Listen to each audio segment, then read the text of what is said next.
Well, hello, welcome to Tuesday, and it is a great Tuesday because usually we tape this on Mondays, and I have to be very careful that I say tomorrow or today, but I don't have to worry about that because this is Tuesday morning. We're taping this around 10 o'clock, and you'll see this afternoon about 3 o'clock. I'm glad that you're with us, and we will start as we usually do with Steve and a prayer. Thank you. Let's pray. God, as this event, the pandemic, extends, it's harder and harder for us to maintain our own emotional well-being. We pray for even unexpected infusions of your love and joy and surprising interactions that enable us to contribute to others, to uplift their spirits even as we are uplifted. We know your love is powerful, Lord, but sometimes it's distant. We pray that you might be with us in a strong and firm way and help us to be a blessing to others. Amen. Amen. Thank you, Steve. You're welcome. And in case you are realizing that somebody's missing today, our voice is missing today, and from what I understand is it's because we're taping in the morning rather than the afternoon, and he must be a late riser. Well, he was feeling a little lethargic today, so we have to work on that lethargy, but that's it. Maybe we'll see him next week. When we tape in the afternoon. Yeah. But this morning we have a special guest with us, and I'm sure most of you know her, and if not, you'll know her this morning. It's Tracy Marks, and she is our assisted living coordinator. So she's the person, if you have any questions about assisted living, she knows it all. She can certainly take a telephone call from you or an email from you, but she's very pleased with all the things that are happening with assisted living. We wish we could be a little more pleased by having things open, but she's going to tell you about assisted living now. Thanks for being here, Tracy. Yeah, hi. Thanks for having me. I'm very excited to be here today. Again, I'm Tracy Marks. I'm the assisted living administrator. Yes, I can be your resource, so please call me with any questions or email me with any questions. One thing I want to say is we are used to having visitors from our independent friends. Unfortunately, we can't do that right now, but don't worry, you can always send cards and letters to our residents. They really appreciate those things. I do appreciate all of you who have reached out and spoken to me about the residents and your concerns about their loneliness and the isolation. Just so you know and put your mind at ease, we have a wonderful activity director who is going room to room and spending a lot of time with our residents. The one positive that has come out of this, I probably shouldn't use positive in a COVID situation, but one plus is that this has brought our department and our residents closer together. So we're even more of a family than we were before. So no worries, we are in touch with all the families. I do updates a couple times a week to make sure the families are kept with communication. So we're doing a really good job with that. We're using tablets and video calls to get in touch with families. So it's been okay. We're doing okay. We're going to keep doing okay. That's it. Okay. Tracy, is there any possibility of residents videotaping to, or not video calling to independent? Absolutely, yes. If they get in touch with me or Tawana Nelson, the activity director, we can set up appointments for that. Mark actually has been a very big help with that. Some of us are not educated in the whole technology realm there, so Mark has been a wonderful teacher of that, and we can certainly arrange that. That would be wonderful. It would seem like that to residents who know somebody there, that would be helpful to both. Yes, absolutely. So they would call you and then set it up from there. Yes. Good, thank you. That would be great. Thank you. Thank you, Tracy. All right. Well, to give you a little bit of an update, COVID is the most popular word. Did we ever think we would have a new word that we said over and over and over and over during a day? But I have to let you know that across all of the Westminster communities of Florida, there are cases of staff or residents and staff in every one of the CCRCs, continuing care retirement community.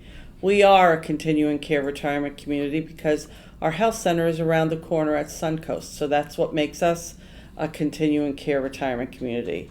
They are all made up of independent living, assisted living, and skilled nursing or the nursing home. So all of our CCRCs across Westminster, all 10 of them, have either residents or staff or residents and staff that have been tested and COVID positive. Just to make sure that you know what happens as mandated by our governor, that now all staff who work in assisted living or in skilled nursing, the nursing home over at Suncoast or at Palms, must be tested for COVID every 2 weeks. We were all tested last week, Monday and Tuesday of last week, and I believe there are still 3 tests that are coming back that we don't have back yet. So, but 109 of the staff came back with negative results, which is what we want to see.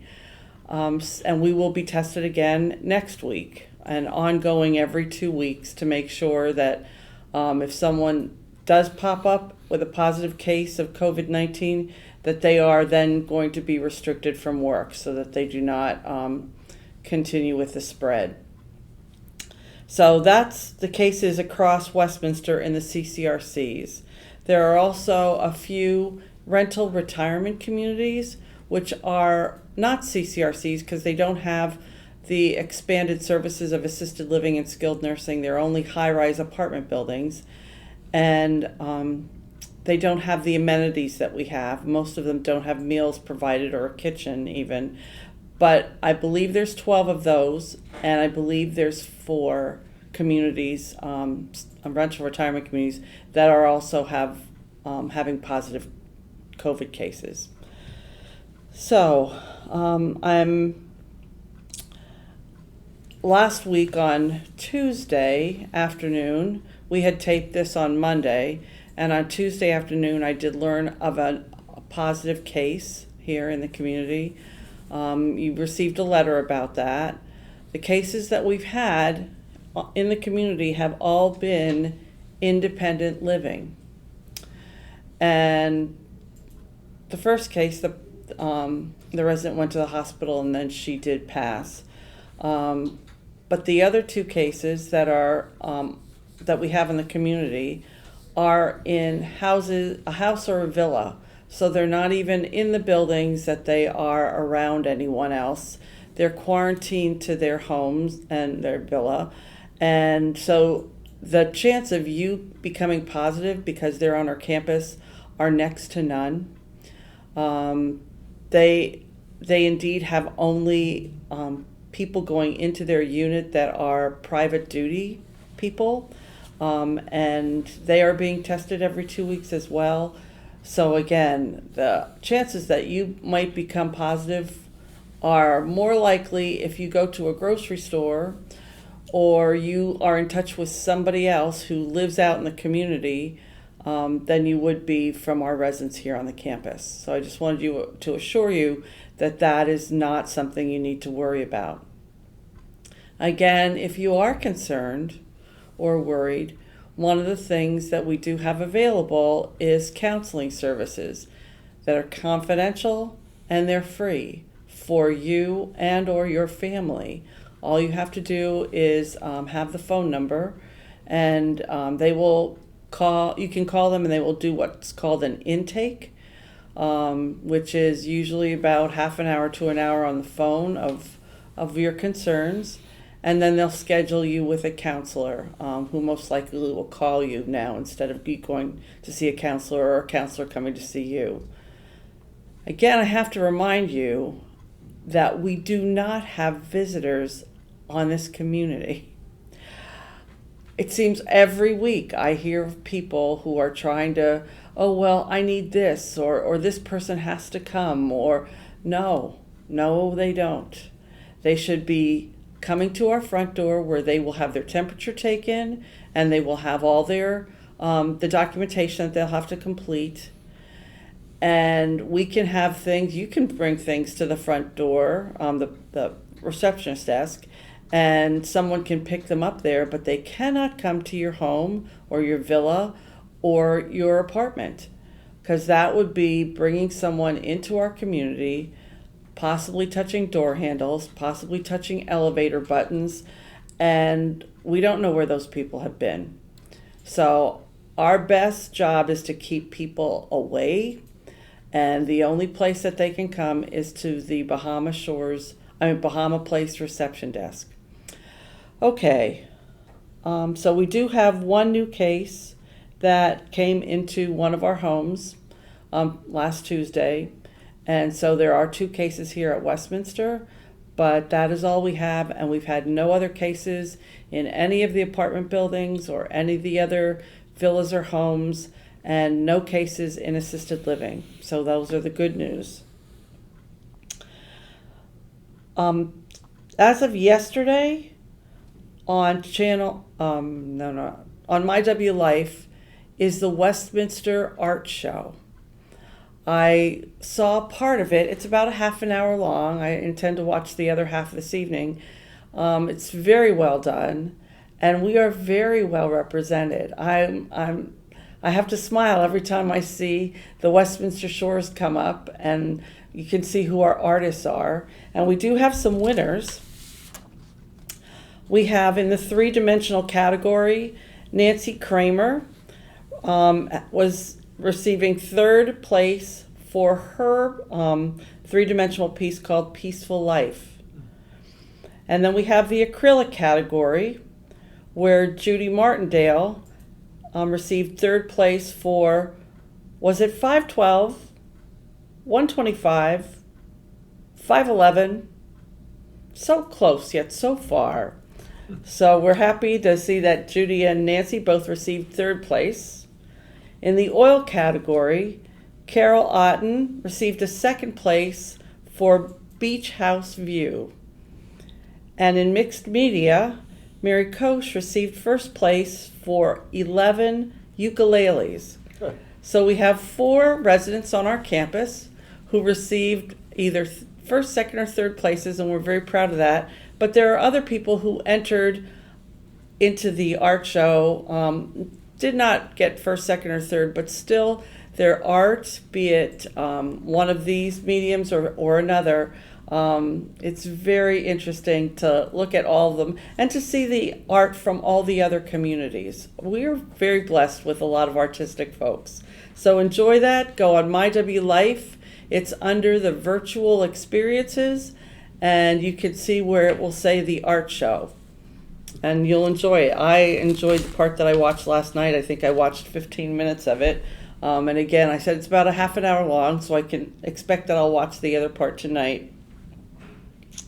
I wanted to let you know that on tentatively August 6th, Chris Wickberg, he is our Vice President for Construction and Design for Westminster Communities. We're going to tape a town hall-like meeting, something very similar to this, on August 6th. He will be here from Orlando to tape that.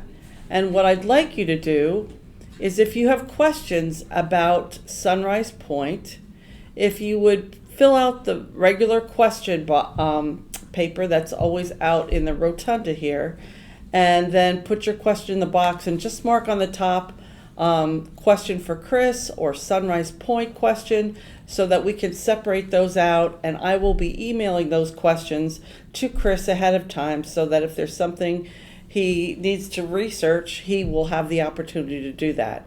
So that's August 6th. We will probably take questions up into around August 1st.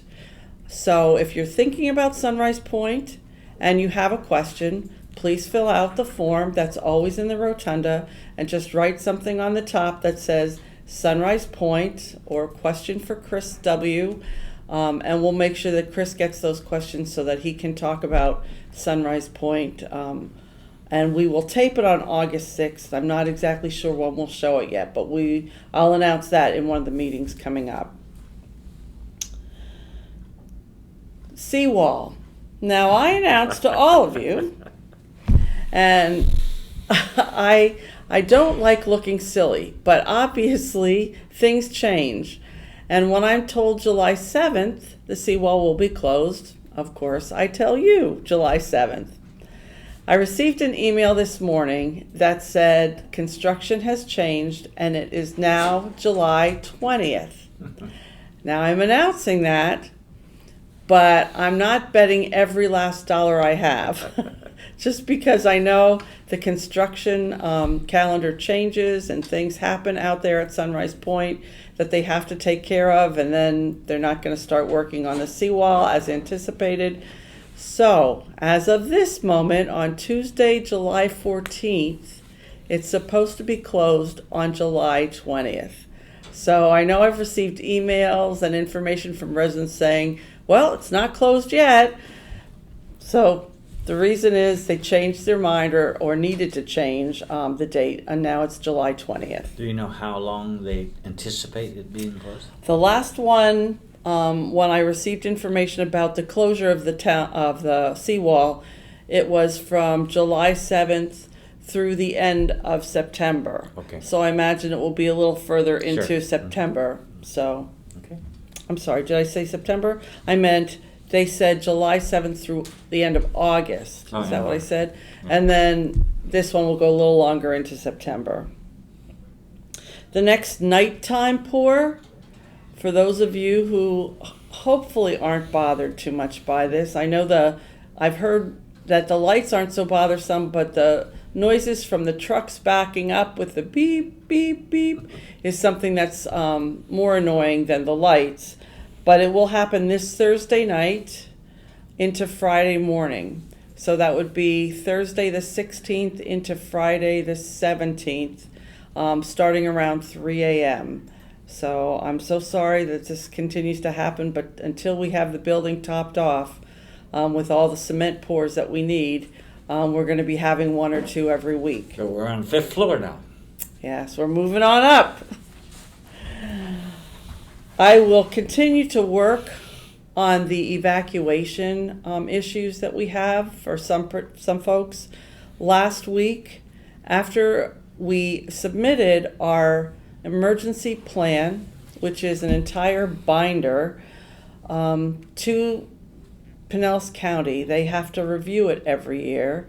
Part of that binder is something we receive from the fire department that says that they approve our fire plan, and then we have to have plans for power outages and floods and hurricanes and not pandemics, although we have added that this year.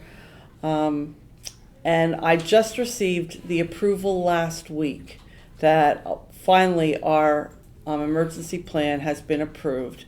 So now I can start with a question to Pinellas County of, are we able to remain in place? Are we able to keep assisted living here on this floor, which is the second floor Bahama Place? Because now this is the area on campus that is totally air conditioned, because we had to add the new generator. I'm sure you've seen it outside of Bahama Place. And that was because ACA, our regulatory agency for the state of Florida, required for assisted living residents that we maintain cool at 72 degrees, at least below 80, but mostly at 72 degrees for our assisted living residents. And that has to be maintained for 96 hours. So we are now totally air conditioned on this floor, and we again, like during Irma, would set up the gallery for some people to sleep and probably use the smaller dining rooms for other places to sleep. So that's the news right now. We did get the approved plan, and now I can go forward with questioning Pinellas County. I keep getting questions about when can we open the salon and the fitness room. And the fitness room is different than the salon because Lee can't be there all the time to sanitize the equipment after each person uses it, and in case someone would forget.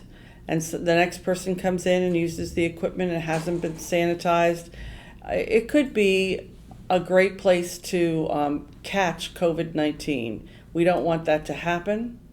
So right now the fitness center remains closed. The salon opened, and I would really like to open that again in the next couple weeks. We will just see how the COVID cases are on this campus. I'm hoping that we will soon get news that we are not having COVID on the campus. But what I need you all to do is to be very, very careful about where you go and who you're in touch with. It seems to me that we have to do contact tracing. We call it exposure management. I have a tool that I have to fill out every time I learn of a case. And it seems like all of the 3 cases that came to our campus were brought by people from the outside. Not our staff, but either going out to lunch or dinner. If that was the only exposure that they had besides the person in their home, that seems to be how we developed one case. Another case came because there was a nurse, not on our staff, from the outside who came. So it just seems like it comes from the outside. So please, now's not the time to go out for dinner. And I'm so sorry because I wish we all could go out. But if we want to remain safe, I have to ask you to be vigilant, please, about this. I only have a couple questions.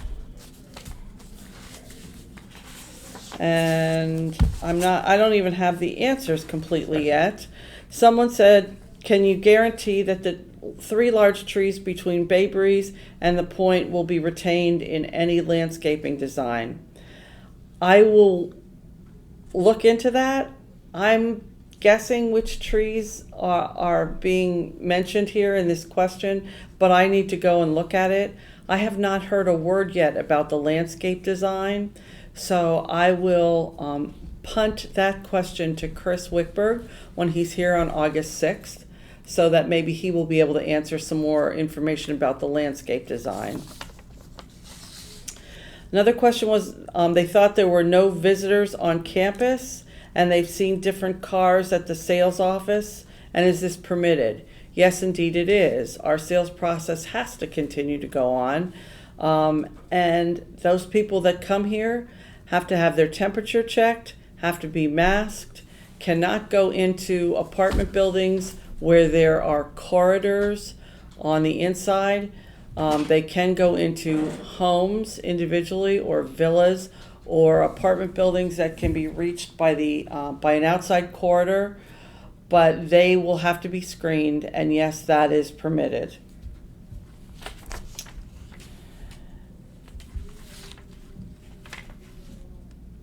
And this one is just parking on 57th Avenue, asking that we make sure that the therapists and people who park over there maintain a safe enough distance for people to get in and out of their driveways. And that's all the questions that I had for today. And since the voice is in here, Steve, did you have anything else? Yeah, a couple things. First of all, the question that I asked Tracy about having facial communication with those in AL, I think it would be good for those of you who know residents in assisted living to arrange a time that you could have a facial, that is, it's a little like Zoom. It may not be Zoom, but whatever it is, FaceTime, whatever, communication with them. They are, if you feel isolated, they feel twice as isolated. And in doing that, I would prepare yourself ahead of time by what do you know about that person you're going to call, and what do you know about their family or anything like that, just so that you could ask them or communicate with them. And if there's a particular area of interest that they have, for instance, maybe they have painted before, and so you could tell them about the art show, or a program that is on 732 that you heard coming up that you know from their interest they would be interested in. And or if you guys have had that previous communication about your families, little stories and so on about that. because what you're trying to do is build up an interaction and help them touch the bigger world. And what you're going to find is not only are you helping them, but you're helping yourself. Because when you finish that, you're going to feel good, or at least better about yourself.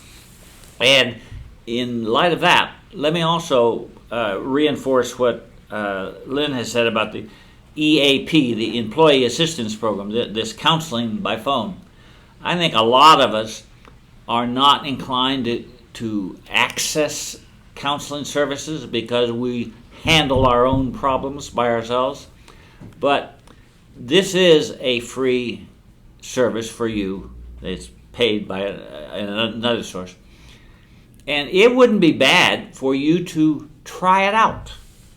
That is, call and say, I've been having my ups and downs, and I'd like to just talk with someone briefly about that. And they'd set it up, and then you would know how that works when it's even stronger problem for you, so that you could have an outside resource.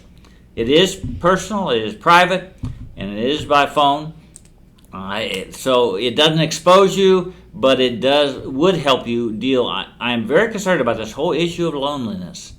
I had a little bout this morning myself, and it was difficult for me. And it's important. I have the advantage. I can come in, I can give Lynn or Mark my problems, and they can help me process it. But you need somebody to help you process it, and just giving voice to it helps you get on top of it. So that I would encourage you to take advantage of the EAP, the Employee Assistance Program counseling service, and don't think you have to, quote, be sick to take advantage of it. What you're doing is you're building up resources that you could use even if this gets worse. So I think it's important that you pay attention to those resources and pay attention to each other. And again, I would encourage you, I hope you have made some phone calls since our last meeting, but I hope you would continue doing that. Call around for people. We need that interaction. And so I encourage you to practice these things in a way that prepares us for even a longer stay. And then if it's shorter, that's great. We'll go celebrate. But take care of yourself. It's important. That's what I had. Thank you. Yes, we need everyone to take care of themselves, and we find out through looking at loneliness, because I did quite a bit of research on loneliness as well earlier this year, that, like Steve said, I believe it was last week, that loneliness or your emotional health, when that begins to teeter a little bit, can affect your physical well-being. Mm-hmm.